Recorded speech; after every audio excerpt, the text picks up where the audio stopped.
سب آج جو حدیث ہم نے پڑھنی ہے وہ ہے انما الاعمال بالنیات، اعمال کی قبولیت کا انحصار نیتوں پر ہے. Actions are judged by intentions. حدیث بک نیم صحیح بخاری، حدیث نمبر 1. اعمال کی قبولیت کا انحصار نیتوں پر ہے. اس کا مطلب یہ ہے کہ عمل کرتے ہوئے اللہ تعالیٰ کو جو چیز ضروری ہے نا، مطلوب ہے، وہ ہے نیت.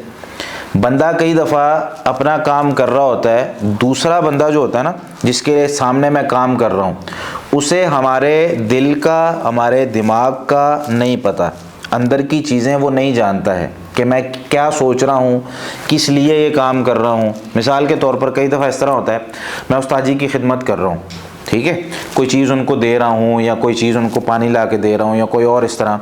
ہو سکتا ہے کہ انسان یہ سمجھے کہ یار یہ چاپلوسی کرنے کی کوشش کر رہا ہے، انسان یہ سمجھے، یا انسان کے اندر خود بھی اپنی یہ ہو سکتی ہے کہ میں استاد جی کی خدمت کروں گا تو ہو سکتا ہے جی استاد جی میرے نمبر زیادہ لگا دیں، ہو سکتا ہے سبق میں رعایت کر دیں، ہو سکتا ہے کوئی اس طرح کے معاملات کر دیں.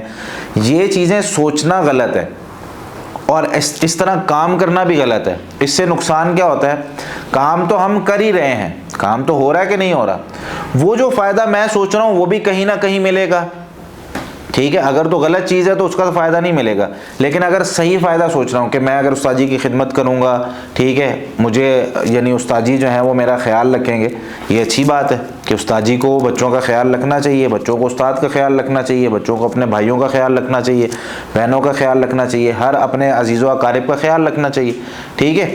اچھا، اگر میں اس معنی میں کر رہا ہوں کہ میں صرف ان سے خیال ہی چاہتا ہوں تو پھر تو میرا وہ جو اجر ہے وہ ضائع ہو جائے گا.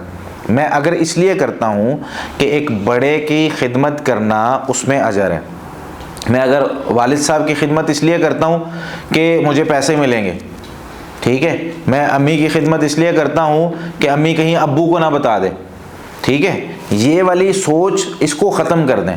سوچ کیا ہونی چاہیے؟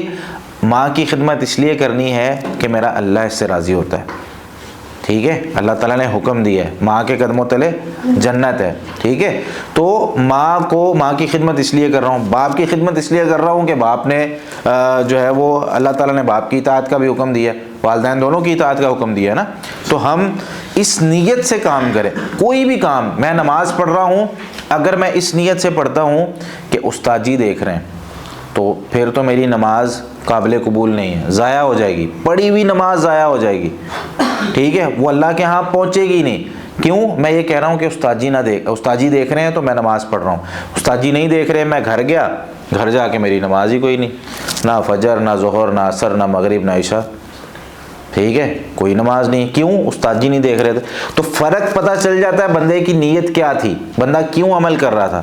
اگر تو میں اپنے اخلاق کو اچھا رکھتا ہوں استاد جی کے سامنے تو پھر سمجھ لیں کہ میں استاد جی کے ڈر سے کر رہا ہوں، میری نیت اچھی نہیں ہے، میں اللہ کے لیے نہیں کر رہا. کیونکہ جو کام اللہ کے لیے ہوگا نا وہ بندہ اکیلا بھی ہو تو ویسے ہی کرے گا، اور جو کام کسی کے اور کے لیے ہوگا جب وہ ہوگا تو میں کروں گا، نہیں ہوگا تو میں نہیں کروں گا. سمجھ آئی؟ تو قابل قبول وہ کام ہوتا ہے جو اللہ کے لیے ہوتا ہے، اور ہر وقت ویسا ہوتا ہے. مومن کو وہ اکیلے، آپ کو پتہ ہے گھر میں سنتیں پڑھنے کا نبی صلی اللہ علیہ وسلم نے حکم کیوں دیا ہے؟ یعنی اس میں فضیلت گھر میں سنتیں پڑھنے کی کیوں ہے؟ کیوں؟ ٹھیک ہے، ایک یہ وجہ ہے. اور جی نیت میں جتنا مطلب ہے مثلا نماز دیکھ رہے ہوتے ہیں اگر کسی بھی شاباش، یہ بہت بڑی بات ہے کہ مسجد میں بندہ سنتیں اور نوافل بہت زیادہ پڑھ رہا ہوتا ہے تو کئی دفعہ اس طرح بھی ہو جاتا ہے کہ لوگ دیکھ رہے ہوتے ہیں تو بندہ کہتا ہے یار ان کے سامنے سنتیں اور پڑھ لیتا ہوں، لمبی کر لیتا ہوں. جب گھر میں بندہ پڑھ رہا ہوتا ہے، کمرے میں تو کوئی بھی نہیں ہوتا نا، کوئی زیادہ سے زیادہ گھر والے ہو گئے، گھر والوں کو پتہ ہوتا ہے یہ کتنا گنہگار ہے، ٹھیک ہے. اب ان کے سامنے بندہ کوئی ریاکاری کوئی اتنی نہیں کر سکتا. تو وہاں پہ جب بندہ خاص طور پہ اکیلے کسی کمرے میں نماز پڑھ رہا ہوتا ہے تو لوگ دیکھیں گے، لوگوں کی وجہ سے نماز لمبی ہوگی یا میں جو ہے وہ اس میں خشوع و خضوع زیادہ کر لوں گا، ایسا نہیں ہو سکتا. کیوں؟ کیونکہ مجھے لوگ دیکھ ہی نہیں رہے، وہاں پہ ریاکاری آ ہی نہیں رہی وہاں پہ. اس لیے سنتوں اور نوافل کا اجر گھر میں زیادہ ہے مرد کے لیے، فرض مسجد میں آ کے پڑھنے. سمجھ آ گئی بات کی؟ لیکن اگر ہم سنتیں پڑھتے ہی نہیں ہیں، چھوڑ دیتے ہیں، تو اس کا مطلب یہ ہے کہ نیت میری خالص نہیں ہے. استاد جی دیکھ رہے ہیں تو ٹھیک ہے جی پڑھ لو، استاد جی نہیں دیکھ رہے تو ظہر کی نماز پڑھ کے ویسے ہی نکل جاؤ، ٹھیک ہے. ہوتا ہے نا اس طرح. استاد جی دیکھ رہے ہیں تو اچھے اخلاق سے بات کر لو, استاد جی نہیں دیکھ رہے تو دروازے کے پیچھے بچے کو ہی پٹائی کر دو, ٹھیک ہے. استاد جی دیکھ رہے ہیں تو اچھے الفاظ سے کھیلتے ہوئے بھائی بھائی کہہ کے پکارنا ہے. استاد جی نہیں دیکھ رہے تو اوئے اوئے پہ آ جاؤ, ٹھیک ہے. وہ چل میری باری ہے, وہ چل یہ میرا بلہ ہے, یہ فلاں ہو گیا, یہ فلاں ہو گیا. تو بیٹا یہ ان چیزوں میں فرق کب آتا ہے؟ جب ہماری نیتیں خالص نہیں ہوتی. تو اپنی نیتوں کو خالص کریں. نماز پڑھنی ہے, اے اللہ تیرے لیے پڑھ رہا ہوں, ٹھیک ہے. روزہ رکھنا ہے, اے اللہ تیرے لیے رکھ رہا ہوں. سبق یاد کر رہے ہیں, قرآن پڑھ رہے ہیں. قرآن اگر تو دنیا کو راضی کرنے کے لیے کر رہے ہیں تو اجر نہیں ہے. تھک رہے ہیں, اپنے آپ کو تھکا رہے ہیں, ٹھیک ہے. کئی دفعہ رات کو لیٹ سوتے ہیں سبق یاد کرتے ہوئے, یا کلاس میں آتے ہوئے بھی نیند آ رہی ہوتی ہے, لیکن نہیں یار بھائی سنانا ہے. کیوں؟ اگر تو اس وجہ سے ہے کہ مفتی صاحب دیکھ لیں گے, مفتی صاحب روک لیں گے, مفتی صاحب کہیں گے سبق نہیں سنایا, چلو چھٹی باندھ ہے, ٹھیک ہے. اگر تو اس وجہ سے ہے تو بھائی پھر فائدہ کوئی نہیں, اجر نہیں ملنا. پھر ادھر ہی وہ جو صفایا ہو جانا ہے, معاملہ ہو جانا ہے, بس ٹھیک ہے. لیکن اگر اللہ کے لیے ہے تو ایک ایک حرف پہ بیٹا 10 نیکیاں, ایک ایک حرف پہ. اور آپ کسی دن بیٹھ کے نا, کسی ایک دن غور و فکر کر کے صبح سے لے کر شام تک اپنی جو لائنیں آپ نے پڑھی ہیں, ایک ایک لفظ کو کتنی دفعہ آپ پڑھتے ہیں, سب کی سبق سناتے ہوئے پڑھتے ہیں, سبق پہلے یاد کرتے ہوئے کتنی دفعہ پڑھتے ہیں, پھر سبق سناتے ہوئے کتنی دفعہ پڑھتے ہیں, پھر اس کو سبکی میں کتنی دفعہ پڑھتے ہیں, پھر منزل میں کتنی دفعہ پڑھتے ہیں. آپ لفظ اپنے گن لیں اور اپنا اجر دیکھ لینا کتنا مل رہا ہے آپ کو صبح سے لے کر شام تک قرآن پڑھنے کا. میرے بھائی آپ دنیا کے سارے کام چھوڑ کے آپ کہیں جی میں نے کرنا ہی ہے.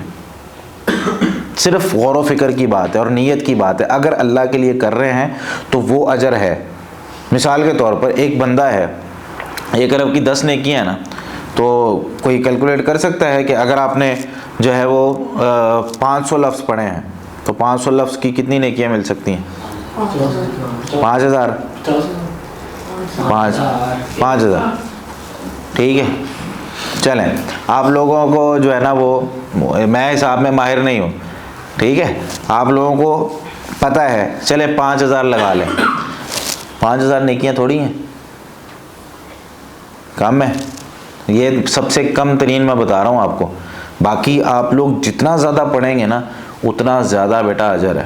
جتنی دفعہ سپارہ پڑھ رہے ہیں, جتنی دفعہ سبق سنا رہے ہیں, سب کی سنا رہے ہیں, نیت ذہن میں کیا رکھنی ہے؟ اے اللہ تیرے لیے قرآن پڑھ رہا ہوں. یاد تو کرنا ہی کرنا ہے, سبق تو سنانا ہی سنانا ہے, سب کی تو سنانی, باقی جو دنیا کا نظام چل رہا ہے وہ چلنا ہی چلنا ہے, ٹھیک ہے. سبق نہیں سنائیں گے چھٹی تو بند ہونی, ٹھیک ہے, وہ تو چل رہا ہے اپنا. لیکن اس کو بھی تو ذہن میں رکھیں نا کہ بھائی میں اللہ کے لیے کر رہا ہوں. اگر کبھی نہیں یاد ہوا تو اس میں میرا اجر کم ہو جائے گا. مجھے اس کو یاد کر کے سنانا ہے تاکہ سبکی میں شامل ہو اور زیادہ قرآن مجھے یاد ہو اور میں زیادہ سے زیادہ اس کو پڑھ سکوں. سمجھ آ گئی بات کی؟ چلیں.